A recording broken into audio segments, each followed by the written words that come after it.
శ్రీ సత్యనారాయణ స్వామి వ్రత కథ తృతీయాధ్యాయం. సూతుడు మరల చెప్పుచున్నాడు. ఓ మునులారా, మీకు మరొక కథను చెప్పెదను వినండి. పూర్వం ఉల్కాముకుడనే రాజుండేవాడు. అతడు ఇంద్రియములను జయించినవాడై సత్యవంతుడై ప్రతిదినమూ దేవాలయమునకు బోయి అచట బ్రాహ్మణులకు ధనమునిచ్చి వారిని సంతృప్తిపరచి దైవదర్శనం చేసుకుని పోయేవాడు. అతని భార్య చాలా సౌందర్యవతి, సుగుణవతి. ఆరాజొకనాడు ధర్మపత్ని సమేతుడై భద్రశీలా నదీతీరమున సత్యనారాయణ వ్రతము చెయ్యసాగాడు. ఇంతలో సాధువనే ఒక వర్తకుడు అపారమైన ధనరాశులతోనూ వస్తువులతోనూ ఉన్న తనన నావను తీరమున నిలిపి వ్రతము చేస్తున్న రాజు దగ్గరకు వచ్చి వినయముతో నిట్లడిగాడు. సాధువు, ఓ రాజా, భక్తిశ్రద్ధలతో మీరు చేస్తున్న ఈ వ్రతమేమిటి? దయచేసి నాకు వివరించండి, తెలుసుకోవాలనుంది అని అడిగాడు. అంతట రాజు, ఓ సాధూ, పుత్రసంతానప్రాప్తికై మేము ఈ సత్యనారాయణ వ్రతము చేయుచున్నాము అని చెప్పాడు. మహారాజు చెప్పిన మాటలు విన్న సాధువు, ఓ రాజా, నాకుగూడా సంతానం లేదు. ఈ సత్యనారాయణ వ్రతమును చేసినచో సంతానము కలుగుచున్నచో నేనేనుగూడా ఈ వ్రతమాచరించెదనన్నాడు. తరువాత సాధువు తన వ్యాపారమును ముగించుకొని ఇంటికి వచ్చి భార్యయైన లీలావతితో సత్యనారాయణ వ్రతమును గూర్చి విన్నవించాడు. సంతానము కలిగినచో తప్పక ఈ వ్రతమును ఆచరించెదనన్నాడు. ఒకనాడు లీలావతి ధర్మపరాయణురాలై భర్తతో సుఖించింది.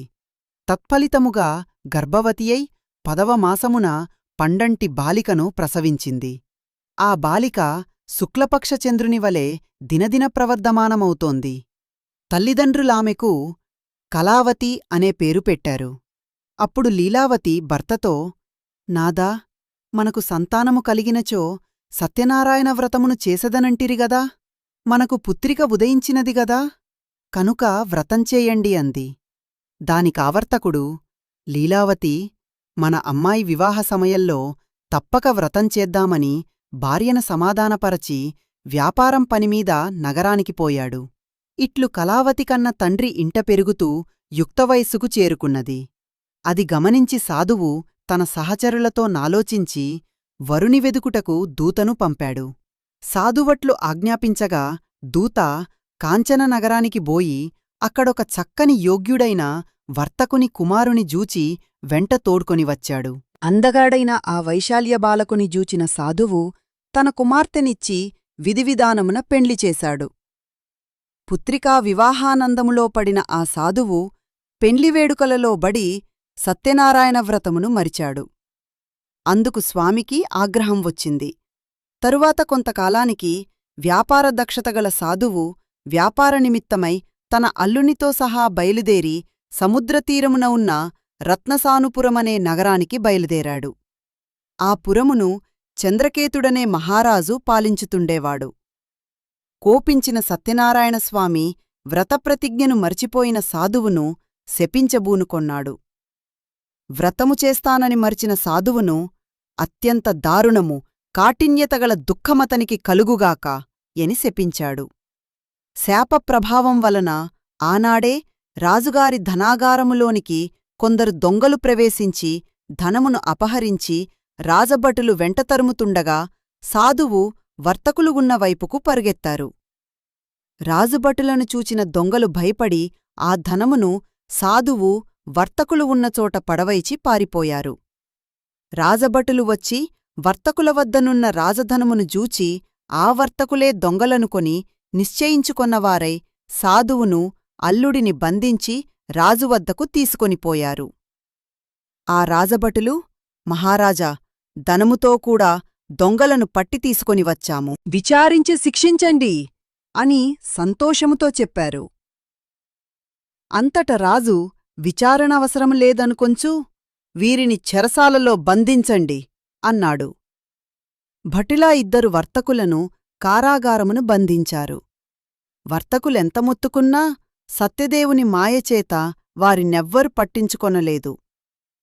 ఇంకను చంద్రకేతు మహారాజు వారి పడవలలయందున్న ధనమంతటినీ తన ధనాగారమునకు చేర్పించెను.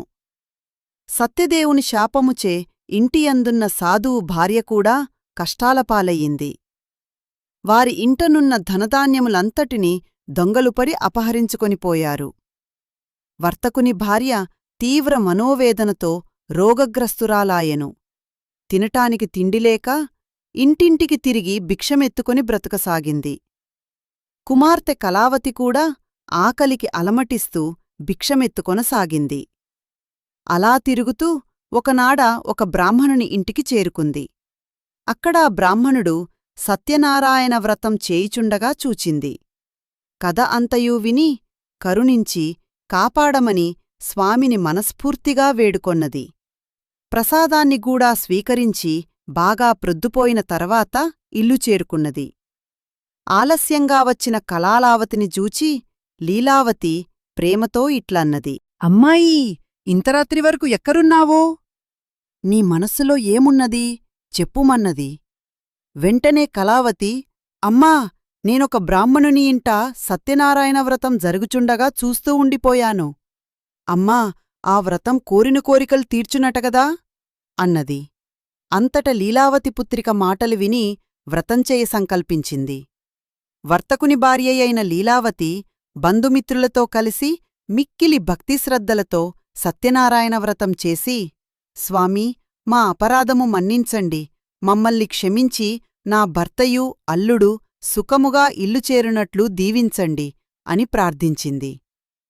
లీలావతి చేసిన వ్రతమునకు సత్యదేవుడు సంతోషించి ఆ రాత్రి చంద్రకేతు మహారాజు కలలోలో కనిపించి, రాజా, నీవు బంధించిన వారిద్దరూ దొంగలు కారు, వారు వర్తకులు, రేపు ఉదయకులు.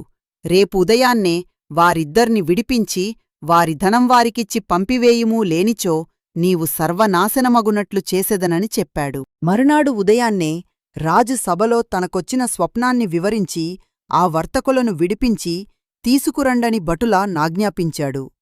వారట్లే చేసి వర్తకులిద్దర్నీ రాజువద్దకు తెచ్చి, రాజా, వర్తకులను తెచ్చినామని చెప్పారు.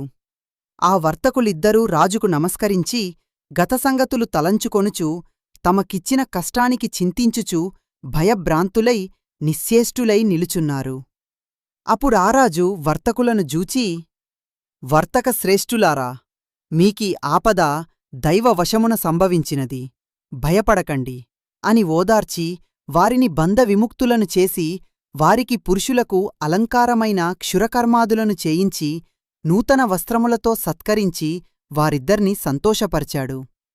రాజు ఇంకను వారిని అనేక విధముల గౌరవించి స్వాధీనం చేసుకొన్న ధనమునకు రెట్టింపు ఇచ్చి వారిద్దర్నీ సంబరపరిచాడు.